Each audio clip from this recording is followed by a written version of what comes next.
Hi everyone, this is Ricky Spencer and welcome to another Sociology of Media Voices. And today we've got something super exciting for everyone. We're going to be talking about the importance of movement and especially performance. And I'm really excited because we've got a performer from Inclusion Fusion, Jamie Halliday. He's going to talk to us about his wonderful performance that he's undertaking at the moment, which you can all go and see, which is happening right now. And we've also got Tristan Sinclair, one of the workers with Inclusion Fusion, who's going to also give us some inside information. So this is quite incredible, everyone.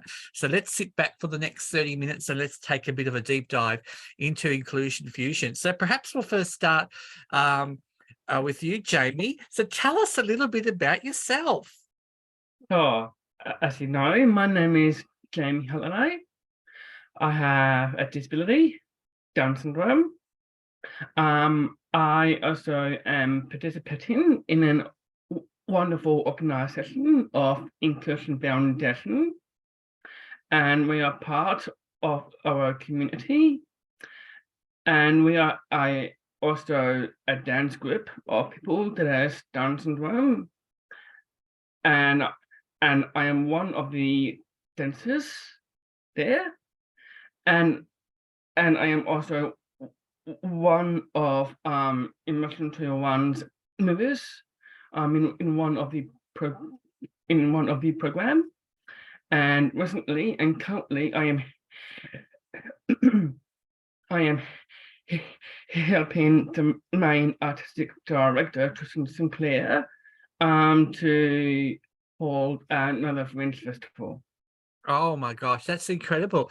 So tell me a little bit about Jamie, what sort of style that you do? What can people expect to see when they go to see a performance? You will be expecting to see that we are not going to be on the stage. We are going to perform on the floor, Mm.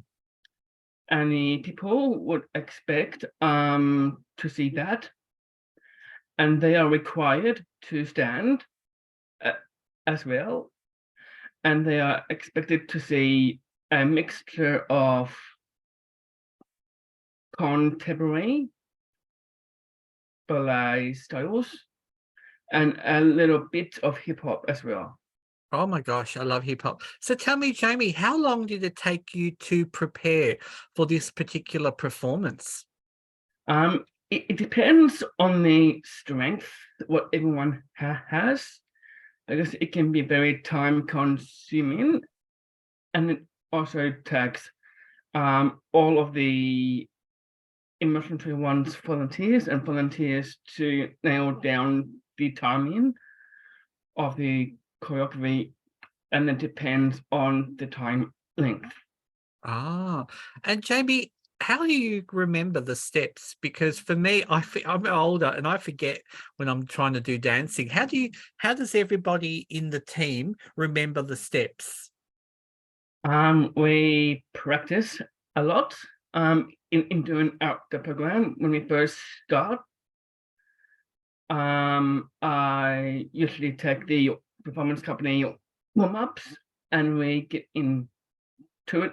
And people with Down syndrome, we attend to process things in a different way, and it takes us a while to sink in. And Jamie, how long have you been performing? Like, did you start when you were a little boy, or when did you start? Um, I think I started out when about, I actually can't remember how old I was when I started performing. I knew that other people saw the potential in me to be a performer. Oh, that's wonderful. Do you feel that when you were in school, you had opportunities to do performance arts? Not many opportunities, no, and I did participate in a South Australia school concert. That was a long time ago, but there wasn't any opportunities back then, but now there is. And over to you, Tristan.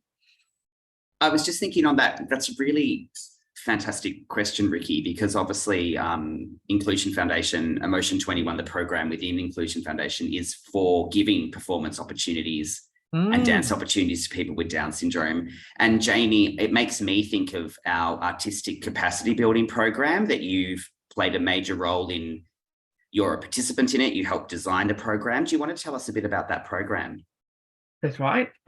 Between Tristan and I, we helped to go to an event through the T event, the funding network. I gave a little pitch about the program, what we are developing, and it was a good idea to involve some of the participants to become assistant choreographers. And as it turns out, we got the funding from them, and that's how the artistic capacity building got started. And Tristan has employed 3 other people. Oh, that's wonderful.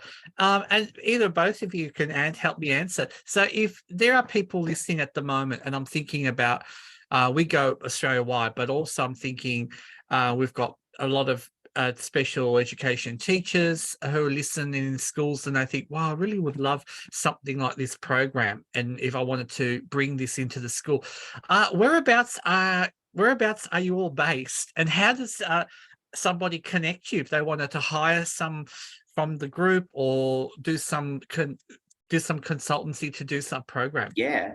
Do you mind if I jump in, Jamie? Yeah, that's fine. Thank you. So we're based in Melbourne. We do travel around Victoria as much as we can to be accessible, and we do run incursion programs. So we go out to different schools, either mainstream or schools for people with disabilities, and we can run various dance activities. Often we go in and work with a group for a term, and it culminates in a performance for their community in some way. And yeah, I would say just Google Inclusion Foundation Emotion 21, and that's how you can get hold of us. And Jamie, you've also spoken on a couple of panels or with organisations about accessibility in the arts, haven't you? That's right, I have. I joined a radical fringe access. It was actually about to talk about all of the experiences of what we've had, and we had to talk about all different side of things, what Emotion 21 has to offer radical access. Because last year we did a fringe and we talked about that as well. And Jamie, what's it for anyone people are listening? What's it like when you finish a performance? What sort of feeling do you feel inside when you've finished your performance and everybody's clapping? I know that everyone would feel different to my comment because we are not the same. I felt that I have achieved something, and to me it feels a remarkable feeling at the end. That's my opinion, and I know that everyone might be different in that regard as well. And tell me, what are the ages of the people who participate in the performances? I am going to actually pass it over to Tristan because he has a better idea of that. So Emotion 21 more broadly, we have from quite young, I think our youngest participants are maybe 6, all the way up into, I think our oldest participant is in their mid-50s. So we've got a pretty broad range across our community that just joined into our community classes. And then in our performance group that we're talking about for our fringe shows, we have 1 or 2 dancers who are underage. They're 15 and 17. And then Jamie, I think we get up to mid-30s in our performance troupe. Is that correct? I think so. Yes. Mm. And how do you go about like selecting costumes and design? Like, do you kind of all make costumes, or do you get that done by other people? What happened last year, Jamie? Who did it? So I ordered a whole bunch of costumes, and then to make sure they fit well, what did we do, Jamie? Yeah, that's right. When Tristan ordered the costumes, the actual problem was that we had to get all of the sizes right. And people with Down syndrome, we have different body shape, and it's hard to it's hard to get the measurements right. So we had to pay more attention to that detail, and it was a lot harder for Tristan to get the costumes exactly right by the measurements, because we all are different in sizes. What I was going to say about that, Jamie, is after we ordered them, and one thing that we find a lot with people with Down syndrome is generally we're going to be taking up sleeves and we're going to be taking up hems. And it was actually Jamie's mum who did an enormous amount of sewing for us last year. So we're pretty grassroots in many ways. Like we roll up our sleeves, and whoever's around will pitch in and help us out. That's wonderful. What about do you as a group also have makeup to enhance, or is it just done natural? People who are movers and teachers, all of them, they will go behind the scenes, and some of us we help the participants to up their makeup and hair. Oh, that's wonderful. So everyone learns new skills, which I just love. That's a real kind of like real community feeling. And I'm just wondering, like, if there's people listening right now and think, oh my God, I really want to I want to perform and I really want to learn. What's the process about how do you get involved? That's a very good question. How do you get involved? It's through word of mouth from other people. Not many people knows about what we do, so it's just probably about word of mouth, and also through social media as well, because we cover Instagram and Facebook. Oh, that's wonderful. And we're going to make sure we put all those links onto that so people can reach out to you all and really take the initiative to really come involved, because I can see this as a great opportunity for everyone to really come together. And if people are, I guess, are interested to hire the company for events, like maybe they've got a corporate event, they can reach out to your organization and book you, because I'm sure after this and your performances, people are going to be thinking, oh my God, I want this group. They're great. And it's fully entertaining. Yes, and if you go through to a search engine called Google, then type in inclusion foundation. As soon as you open the page, you will see the inclusion foundation's symbol. The symbol is like a little curved shape that looks like down and a curve, down and a curve. And the symbol of us, the reason why we have that symbol, because we have 21 extra chromosomes, and that's what. Oh, I didn't realize. Oh my God, that's wonderful. Well, thank you. Now we've learned some more about. That's why it's so important, that inclusion fusion. Fabulous. Yes. Oh my gosh. Oh, now I've lost for words because I had my question lined up. I was going to ask you. Oh yes. So your space that you've created, Inclusion Fusion, how long has it been happening? Like, is it a new organization, or have you been around for a few years? I don't actually know. All what I can tell you is that one of the mums, daughter, she couldn't access ballet out in the mainstream, and she couldn't cope, and that's why her mom, who is the CEO, she started it Immersion 21 because of her daughter, just for her to get more dancing opportunities. Hmm. And because of that reason, it took off back then.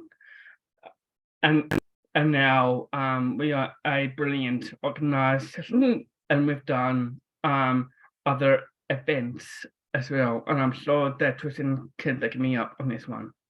Yeah, Jamie. So it's Inclusion Foundation, Ricky, not Inclusion Fusion, but I'm now tempted. I think that name is pretty fabulous. We launched Emotion 21 in 2009, so that would make us 14 years old. And as Jamie said, it was because one parent was having the experience of looking for a dance class that would suit her daughter with Down syndrome and finding nothing was quite appropriate and accessible. And 4 or 5 years ago now, we launched a partner program called Impact 21, which builds customized employment opportunities for people with Down syndrome. And it works with preparing the participant to head out, the employee to head out. But I think a key difference is it's also supporting the businesses that are looking to diversify their employment, and we support them. And Jamie, you've participated in that program as well, haven't you? That's right. I participated in an Impact 21 program, and now they're letting me a job after when I finished that program. And like what Tristan said as well, that Impact 21 helps people like me to have a job. Plus, as well, the clients who goes to Impact, they give my other work at CVCT, the clients, and together we are a partnership, and we get them work as well. That's wonderful. And Jamie, in terms of your interest in looking after performances, what sort of, where do you see yourself in, say, a couple of years' time? Someone else did ask me that question. I basically see myself as like what other teachers do at Immersion 21. Like I really want to be a person that knows the artistry of being a choreographer that involves blocking and everything. And that's where I see myself to stay at Immersion 21. I'm doing all the things that I'm doing, and hopefully to inspire more people in what I do.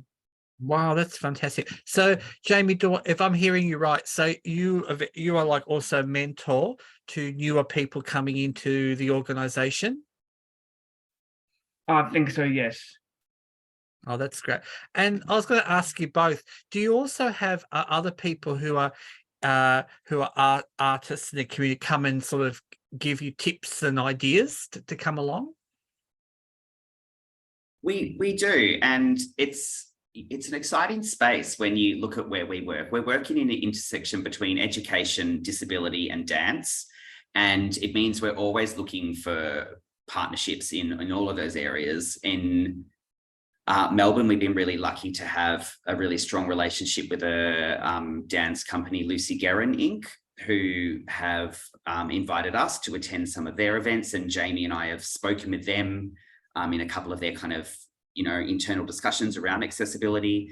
And we've had some of their dance artists, Melanie Lane particularly, come and do several. Jamie's got a big grin on his face. We loved having Melanie Lane come and dance with us. And yeah, we're always looking to collaborate more, Ricky. I think being somewhat marginalized still as disability art I would say, is still a more marginalized space. We're always looking to form deeper connections. And what I think, Jamie, we experience anytime we find a connection, the synergy is powerful and the willingness on both sides is there. It's just that the infrastructure or the scaffolding around this integration hasn't been developed over, as the industry's grown. Maybe it's not included all spaces, but the willingness for inclusion is there.